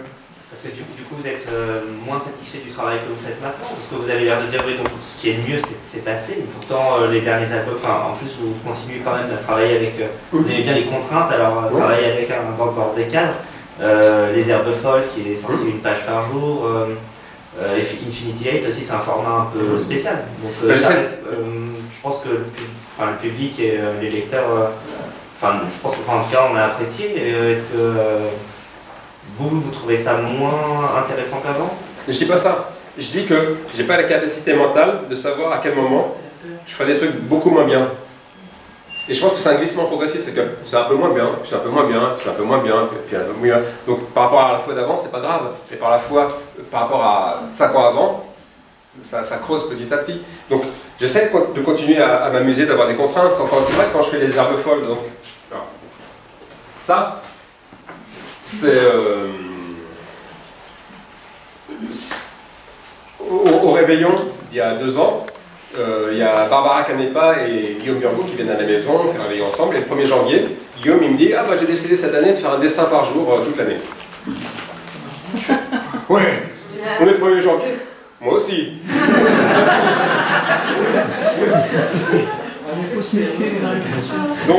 Donc je commence à faire j'ai un carnet Moleskine à aquarelle, il me dit ah c'est bien comme ça je vais faire des trucs en couleur, petite illustration, donc je fais un dessin de Lapino qui se promène, parce que je fais Lapino, je me dis bah, ça va, si c'est un dessin par jour, si je fais Lapino, je sais à peu près comment gérer le truc.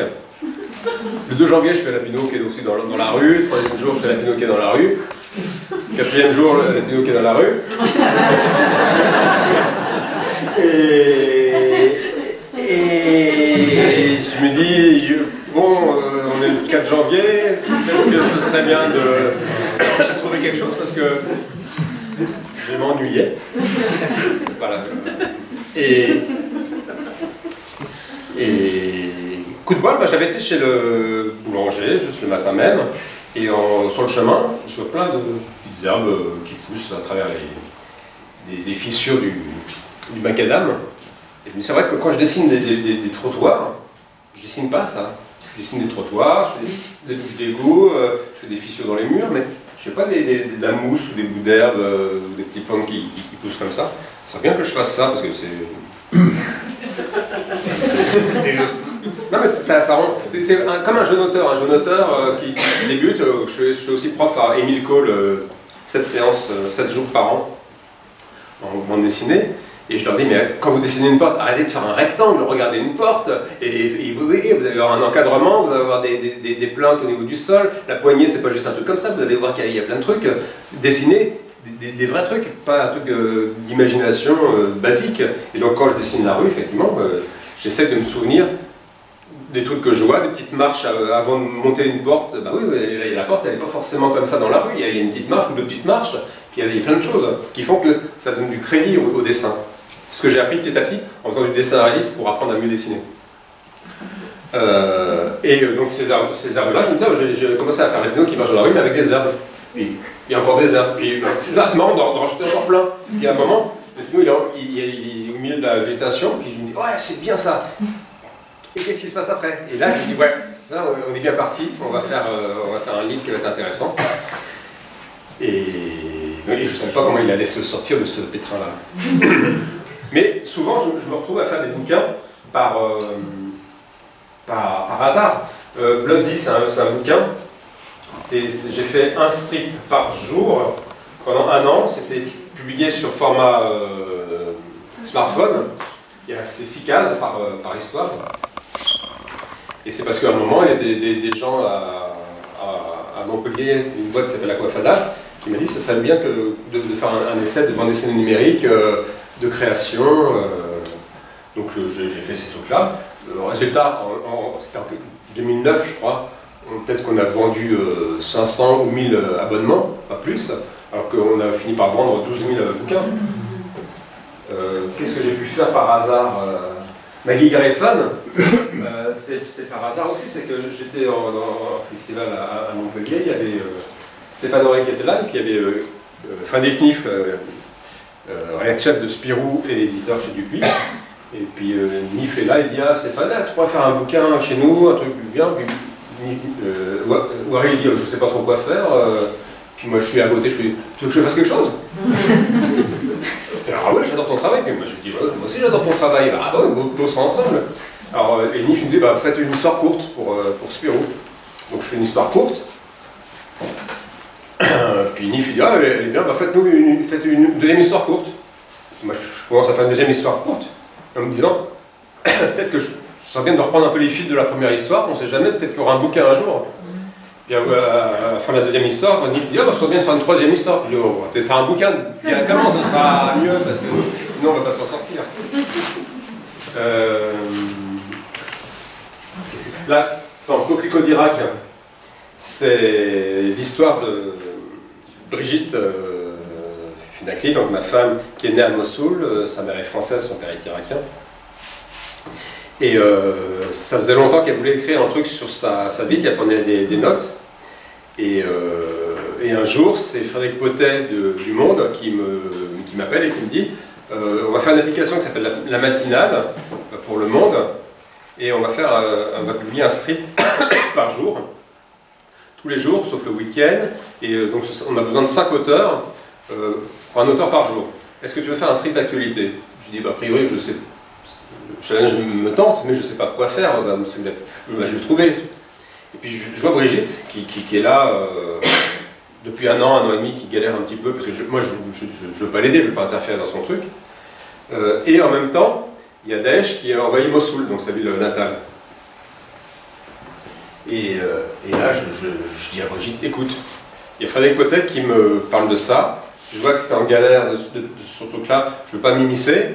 Mais est-ce que tu veux qu'on essaie de faire ensemble des strips d'actualité, mais autobiographiques, sur la situation en Irak maintenant, dans le passé, on va faire des allers-retours comme ça.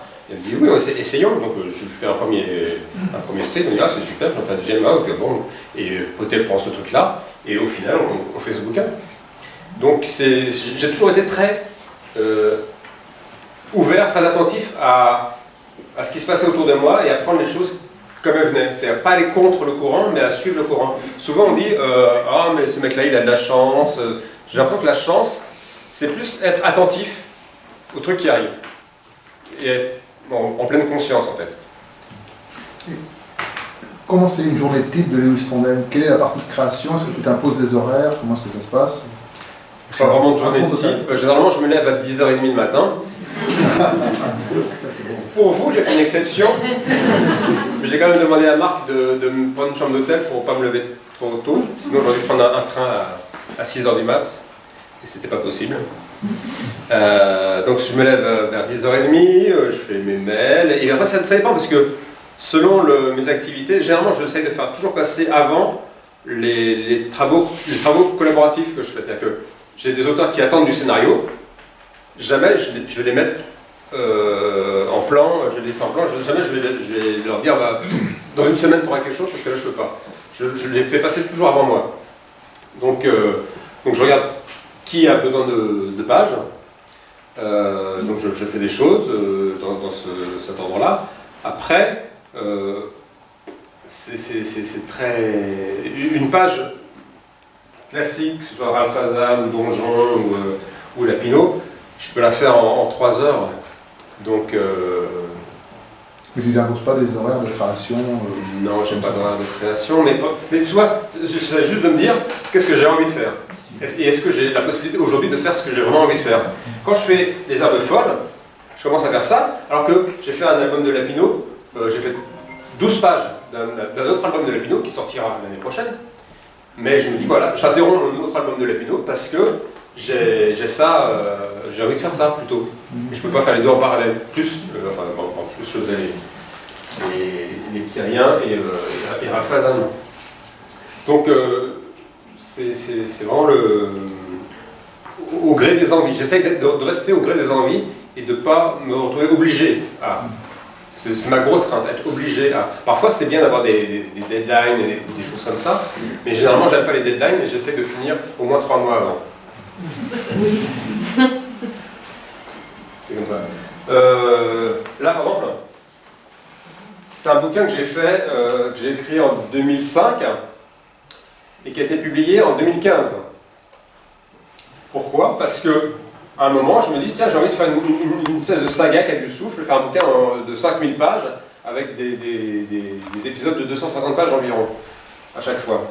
Donc pendant 1 an, je fais ça, ce bouquin-là, en parallèle de mon travail autre. Et au bout d'1 an, je me dis, bah, là, si je fais ça, si je veux faire mes 5000 pages, j'en ai pour 30 ans, donc je ne vais pas y arriver. Et je me dis ça dans un tiroir. Et puis pareil, j'ai des copains qui passent à la maison, qu'est-ce que tu fais quoi? Puis ils me disaient, bah, c'est quoi ce machin-là? Bah, c'est un vieux truc, on ne va pas publier. Ils le lisent et ils disent, bah, c'est bien, il faut le publier, c'est intéressant. Donc on publie, mais on publie 10 ans plus tard, et puis ça reste, je dis, je veux vraiment qu'il y ait marqué récit inachevé sur la couverture, parce qu'effectivement c'est les 230 ou 250 premières pages, puis après ça s'arrête quoi. Donc j'essaie toujours de faire les choses que j'ai envie, j'essaie d'être vraiment très égoïste. Mais j'essaie d'être égoïste dans le bon sens du terme, dans le sens où si ce que je fais m'amuse, ça devrait amuser ou intéresser les lecteurs. C'est pas toujours le cas, hein. Par exemple, quelque chose que je dis aussi souvent à des jeunes auteurs, c'est pas parce qu'on est sincère qu'on est bon. C'est-à-dire que il y a de plus en plus de projets que je reçois, c'est genre j'ai eu le cancer, j'ai des problèmes avec mon vagin, j'ai ceci, cela. Et je raconte ma BD de toutes mes souffrances, parce que mon père est mort et je raconte en détail l'enterrement et tout ça. Je vois très bien que la personne, quand elle écrit sa BD, elle est dans sa douleur, dans la douleur qu'elle a eue pendant un jour, 10 jours, des mois, des années. J'ai lu des gens qui ont comme ça des problèmes pendant des années, et je vois, et ils écrivent, voilà, j'ai souffert toutes les nuits, et ça passe pas. Ça passe pas parce que eux, quand ils écrivent, j'ai pleuré toute la nuit tellement j'avais mal aux dents, ou ailleurs, ils se souviennent de la douleur qu'ils ont eue. Et combien de temps ça a duré? Quand on est lecteur, on lit sur une case, j'ai eu mal aux dents pendant 8 mois d'affilée. Ouais. Et ils ne comprennent pas que le lecteur ne ressent pas cette douleur-là. Pourtant, en tant qu'auteur, il a été sincère, il a dit son truc, mais ça passe pas, parce qu'il faut du recul, il faut un ton, et c'est pas parce qu'on va écrire quelque chose qu'on a ce travail d'auteur qui est d'avoir une personnalité, de savoir raconter les choses. Il faut mentir pour être vrai. Parfois, il faut mentir pour être vrai, mais pas forcément. Mais il faut juste trouver une tonalité. Par exemple, Riyad Sattouf ment. Désolé, hein. Riyad Sattouf ment. Mais pourquoi pas? C'est pas grave. Il a du succès, il est lu et il fait passer ses idées. Ça marche bien. Sur les coquelicots d'Irak, avec Brigitte, on s'est dit, on ne veut pas romancer. C'est-à-dire que on nous dit, voilà, on ne va pas recréer des dialogues de quand tu avais 3 ans, 6 ans, 10 ans, parce que tu t'en souviens pas de ce qui a été dit. Donc on va juste dire, voilà, il s'est passé ça, est-ce qu'on a trouvé la distance qu'il faut pour que ce soit intéressant, ludique, mais on ne veut pas aller dans le romancer tout ça. Mais en même temps, il y a des gens comme Alexandre Dumas qui disaient, on peut violer l'histoire tant qu'on lui fait des beaux enfants. C'est un choix. Je ne suis pas contre, hein. Mais c'est vrai que tout est possible. Après, je veux dire, quand on dit qu'est-ce qu'on peut raconter, la plage blanche, etc., on peut très bien raconter une histoire formidable avec un mec qui ramasse un mégot ou une allumette par terre, et on peut raconter une histoire pas bien du tout, avec une famille qui a vécu un destin incroyable, je ne sais où, parce que c'est une question de ton. Donc, et ça, j'ai l'impression qu'il n'y a pas d'école qui apprend à travailler le scénario, à travailler sur soi-même. Il y a aux États-Unis un truc qui s'appelle le creative writing, à New York, à Los Angeles, où les gens apprennent à écrire, pas forcément de la BD, hein, au contraire, c'est plutôt le cinéma ou la télé, ou bon, enfin, peu importe, ou roman. Mais en France, on n'apprend pas à écrire. Peut-être que c'est bien, peut-être que c'est pas bien. Mais j'ai l'impression que c'est un truc qui manque, en tout cas au niveau de la qualité des scénarios de l'audiovisuel en France. Alors, par rapport à l'audiovisuel, tu me disais, je suis réalisateur. Donc je ne suis pas réalisateur. Mais souvent on me pose la question, Riyad Sattouf, il a fait du cinéma, Marjane Satrapi fait du cinéma, Rabaté fait du cinéma, Sfar fait du cinéma, quand est-ce que tu fais du cinéma? Non. Non. J'adore la BD, j'adore le livre, et j'ai pas... Alors je dis pas que les autres ont besoin de plus d'amour, mais pour moi, si j'ai 5000 lecteurs intéressés par mon travail, ça me va, je suis content, je m'en satisfais très bien. J'ai pas besoin d'espérer avoir 1 million, 2 millions, 3 millions de spectateurs en salle, ou 10 millions, 15 millions à la télé. C'est pas ça qui va me faire avancer, c'est pas ça qui va me faire plaisir. Ce qui me fait plaisir, c'est de pouvoir faire ce que je veux au moment où je le veux. Je dis pas que les autres font ça pour l'argent, ou pour la gloire, ou pour être aimé. Ils le font sans doute aussi parce qu'ils veulent s'exprimer dans ce médium-là. Moi, j'ai pas envie de m'exprimer dans ce médium-là parce que je suis satisfait de ce que je fais actuellement, et j'ai mis longtemps à me satisfaire de ce que je fais. C'est ça aussi peut-être. C'est-à-dire que j'étais tellement frustré de ne pas savoir dessiner pendant très longtemps, que maintenant que j'arrive à comprendre et à accepter mon dessin, parce que j'ai toujours voulu dessiner autrement, même il y a encore 4 ans, 5 ans, je voulais dessiner comme Moebius, ou je voulais dessiner autrement, et j'ai compris que les gens qui dessinent réaliste aimeraient dessiner comme Sampé, les gens qui dessinent comme Sampé aimeraient dessiner réaliste, et qu'il y a une espèce de frustration tout le temps de ouais, je veux dessiner plus vite, mais je veux faire un travail bien au niveau du travail réaliste. Donc il y a une espèce d'incompatibilité. Et quand, à un moment, je me suis dit, bah, c'est absurde, je ne vais pas continuer comme ça toute ma vie, il faut que j'accepte mon dessin. Il y a plein de gens qui me disent, ton dessin il est super, et il est parfait pour ce que tu veux raconter. Et moi, je ne me rendais pas compte que c'était vrai. Et je voulais autre chose, je voulais... et donc voilà, donc, j'ai mis très longtemps à accepter mon dessin, et pas à m'en satisfaire, parce que j'essaye toujours de m'améliorer. Quand j'ai commencé à faire les petits riens, c'était pour apprendre à faire de l'aquarelle.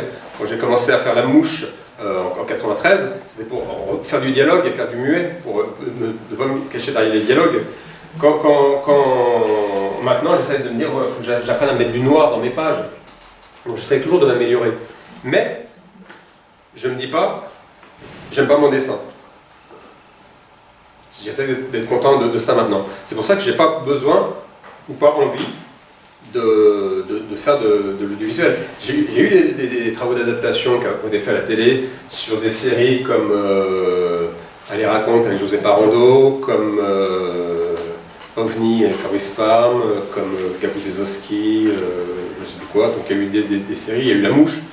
Je pensais plus à ça en fait. Ouais. Pour moi, c'est plus un travail un peu. Alors, c'est de l'adaptation plus que de réalisation. Ouais, mais j'ai pas fait la réelle là-dessus. J'ai écrit quelques scénarios de La Mouche, mais j'étais assez déçu de comment ça a été fait. J'étais directeur d'écriture sur OVNI et Elle les raconte. Et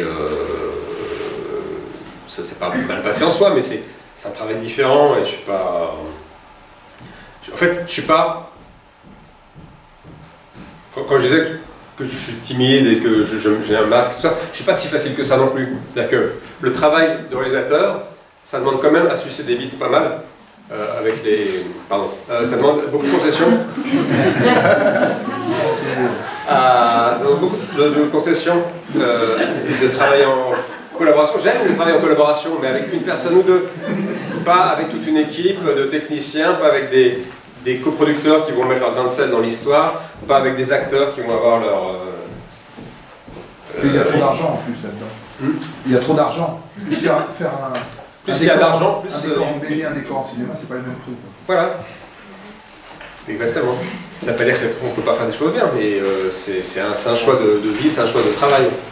Et tu parles donc de ton approche par rapport à la création. Maintenant, tu fais partie de l'académie d'Angoulême, tu dois voter aussi pour les prix, non? Tu fais C'est fini ça, c'est fini. Maintenant, c'est public aussi.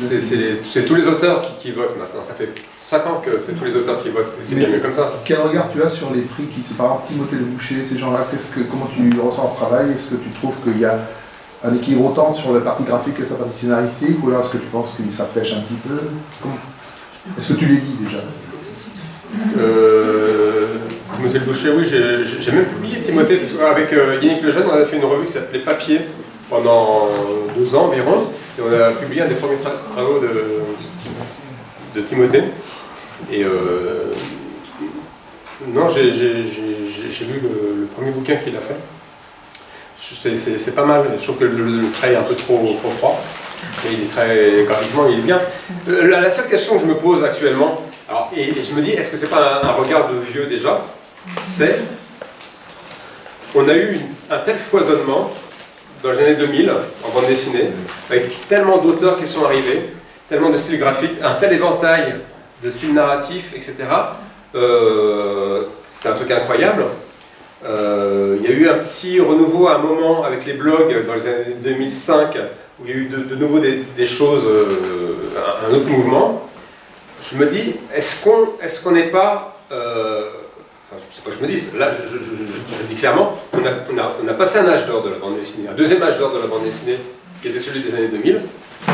Et là, est-ce qu'on a autant de jeunes auteurs qui arrivent, autant prometteurs, qui font autant de choses incroyables que ceux qui sont arrivés dans les années 90? Et j'ai tendance à dire non. Et je me dis, merde, est-ce que je suis pas un vieux con quand je dis ça? Mais je me dis, est-ce qu'il y a des Larsenet, est-ce qu'il y a des Sfar, des Blin, des Satrapi qui arrivent là maintenant à la fin des années 2010 Et je me dis, je vois pas trop. Dans la nouvelle génération, il y a des gens super, comme Marion Montaigne, comme Bastien Vives, mais je vois pas le même mouvement. Il y a plein de gens qui nous ont lus, qui viennent maintenant à la bande dessinée, mais j'ai l'impression qu'on arrive peut-être à, c'est horrible de dire ça, à un assèchement. Saturation. Une saturation, oui, parce qu'il y a beaucoup de bouquins, mais à un assèchement, c'est-à-dire qu'il y a une porte qui s'est ouverte d'un seul coup dans la bande dessinée, où on a découvert qu'on pouvait faire plein de choses très très différentes, donc on l'a fait pendant 20 ans. Là encore, mais il n'y a jamais eu autant de bons livres qui sortent, hein, malgré tout, qu'actuellement. Mais sur des bases qui ont été ouvertes, tracées depuis 10 ans, 15 ans. Un nouveau truc, il y en a de temps en temps, mais pas autant. C'est comme en musique, hein, il y a un moment, on arrive à cette... Tu fais du rock, ok c'est bien, tu fais de la pop, ok c'est bien, tu fais des électro, ok c'est bien, mais il y a un moment, on a fait un peu tout ce qu'on avait à faire dans ce truc-là. Donc, jusqu'où est-ce qu'on peut continuer à innover en bande dessinée? Je ne sais pas, est-ce que c'est utile de se poser la question aussi? On peut se dire, on s'en fout, c'est pas grave. Tant qu'on Le fait... numérique, non, ça vous... Est-ce qu'il peut être un peu numérique? Est-ce que c'est... Oui, mais le numérique... Les bandes dessinées à réalité augmentée, il y en a un, Jean Ski, il a sorti un album, on le lit avec un iPhone, on peut aller voir des trucs dessus en plus. Oui, mais il ne faut pas que ce soit gadget, c'est comme quand on fait de l'ouvroir de bande dessinée potentielle. Il ne faut pas que la contrainte soit juste gadget. Il faut pas dire, voilà, j'ai réussi à faire une bande dessinée, mais j'étais à cloche-pied, j'ai fait le marathon en même temps. On s'en fout, quoi, c'est pas ça qui importe. Ah, mais ça peut apporter des nouvelles idées. Oui, ça peut apporter tout à fait une nouvelle structure. Moi, quand j'ai fait Bloodzy, j'espérais trouver des nouvelles choses là-dessus. En même temps, c'est du case à case, hein, c'est 6 cases. Par contre, c'était en 18 langues différentes. Donc ça, c'était intéressant. Mais il y a plein d'auteurs c'est quoi, c'est Tony Ragel qui fait beaucoup de bande dessinée numérique en inventant des choses, mais il ne gagne pas sa vie avec.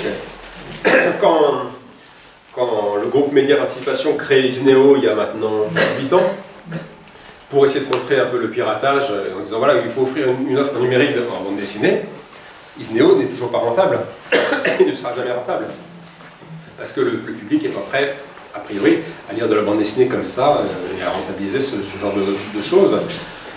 Mais, en parallèle, quand on regarde ce qui se passe en Corée du Sud avec les manhwas, pas les manhwas en soi, mais le webtoon, ça fait des années qu'il y a plein d'auteurs qui font du webtoon, donc des trucs qui se lisent sur smartphone en scrolling vertical, et qui gagnent bien leur vie avec ça.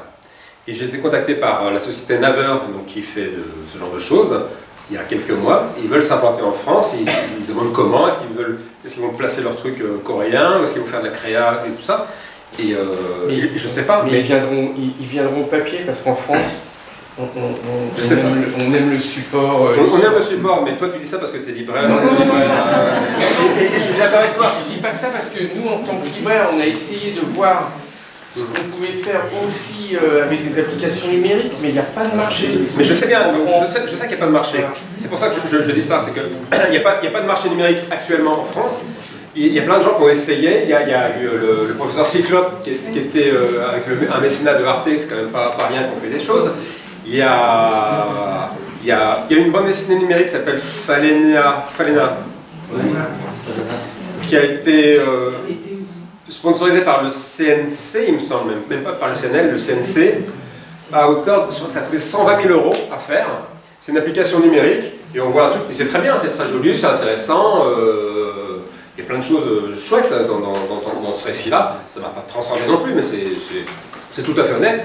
Mais ça a coûté 120 000 €, et c'était une application gratuite.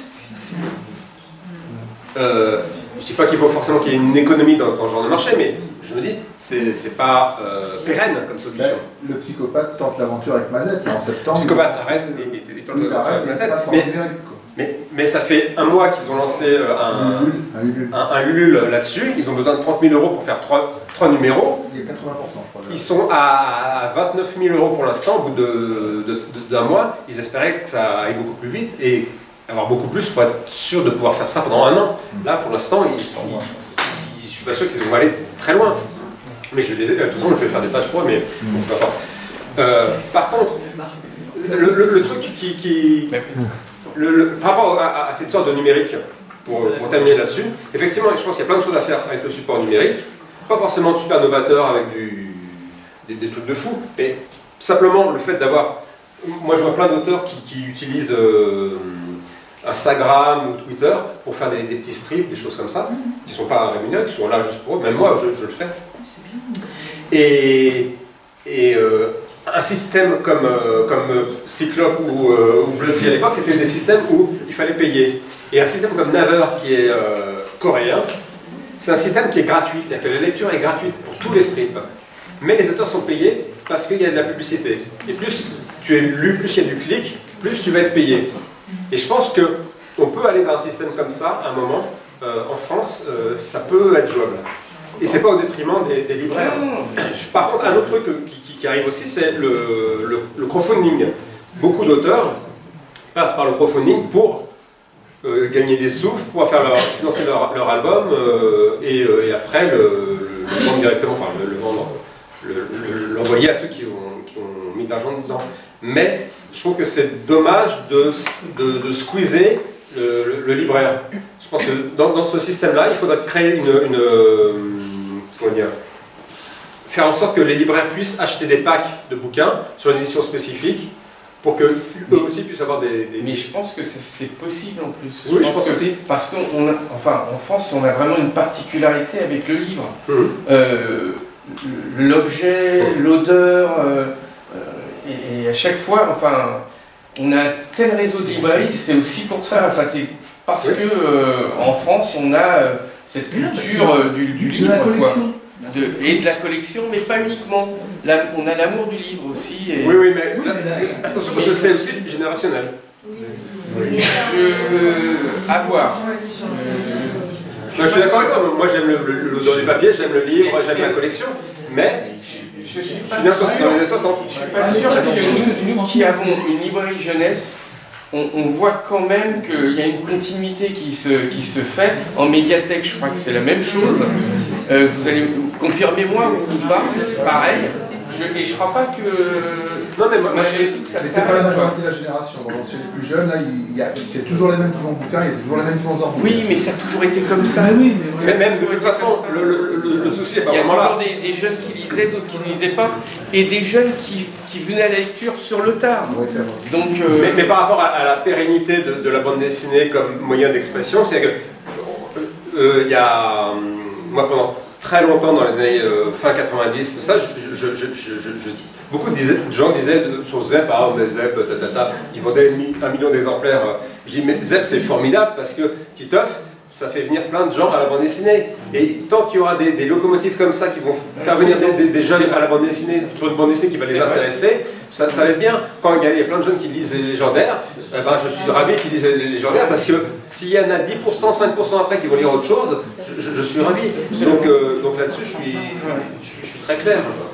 Et ça, c'est notre travail de les amener, faire la médiation, de les amener vers d'autres. Par contre, un truc que je vais dire qui ne va pas forcément faire plaisir, c'est on a tort de croire que la bande dessinée est un art populaire. Contrairement au cinéma, contrairement à la télévision, contrairement aux jeux vidéo, c'est un truc de niche. On est 2000 auteurs de BD, il y en a 200 qui vivent que grâce à la BD, les autres font obligés de faire autre chose à côté. Et la moyenne maintenant des bandes dessinées de vente, ça va être moins de 5000 exemplaires, ça va être 4000 exemplaires, alors que c'était 10 000 il y a 20 ans. Donc on croit à tort que la bande dessinée c'est populaire parce que on a toujours dit oh, c'est pour les enfants, c'est ceci, cela. En fait, on travaille sur un truc très très restreint pour peu de gens. Alors tu as raison, sauf qu'il y a eu quand même depuis 10, 15 ans, 20 ans, un changement de perception sur la bande dessinée. Avant, effectivement, les parents disaient à leurs enfants non, ne lis pas de bande dessinée. Ça a énormément changé. Aujourd'hui, tu as des professeurs des écoles qui utilisent la bande dessinée comme un outil pour faire lire, pour amener à la lecture. Donc ça change quand même. Oui, mais c'est pas populaire. Quand même, je trouve que la place de la bande dessinée dans les médias, dans la presse, radio, télé, journaux, Ça évolue. elle a évolué quand même. Elle a parce évolué, mais elle évolue tellement doucement. Oui, elle évolue doucement, mais enfin, il y a quand même 15-20 ans, il n'y avait On en pas, parlait beaucoup moins. on n'avait pas la matinale Mais de je me France souviens très Inter bien. à- Je me souviens très bien au début de. Aux États-Unis, par exemple, ça marche. Oui, c'est sûr. Au début de l'association, moi j'étais avec mes copains et on disait pique-pendre de la presse parce qu'ils parlaient très peu de bande dessinée. Et quand ils en parlaient, ils ne savaient pas en parler. Ouais. Ils ne savent pas beaucoup plus en parler maintenant, mais ils en parlent plus. Par contre, un truc que je me dis. Ils invitent les auteurs, donc ils en parlent mieux. Quelque chose que je me dis par rapport à ça, c'est que c'est ça qui nous sauve. C'est que parce que la bande dessinée n'est pas populaire, parce qu'on en parle peu dans les médias, parce qu'il y a peu d'enjeux financiers, ça reste un milieu très sain.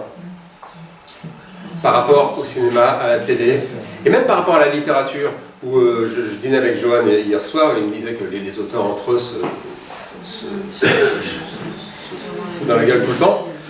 On est un milieu, je ne sais pas qu'il n'y a pas d'inimitié de temps en temps, mais on est super sain.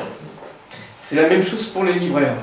Non mais c'est vrai, je vous assure que c'est vrai, parce qu'on réussit et c'est unique en librairie qu'on puisse avoir un groupement de 130 libraires qui sont très solides. Donc Mais c'est la même chose, et les auteurs c'est la même chose, on est vraiment un milieu... Et il y a 3-4 festivals par week-end en France de bande dessinée, et on se croise nous auteurs ensemble, et on est content de se voir, et on est content de travailler ensemble, et on est content de boire des coups ensemble.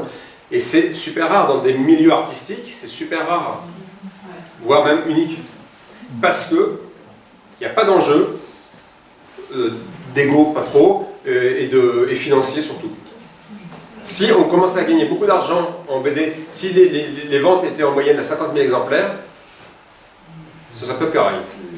Donc, il faut aussi se dire, voilà, on n'a pas ça, mais à côté on gagne ça. Et oui, ça va s'arrêter. Je crois qu'on n'a jamais duré autant sur une machine. On ne pouvait pas arrêter tellement c'est passionnant.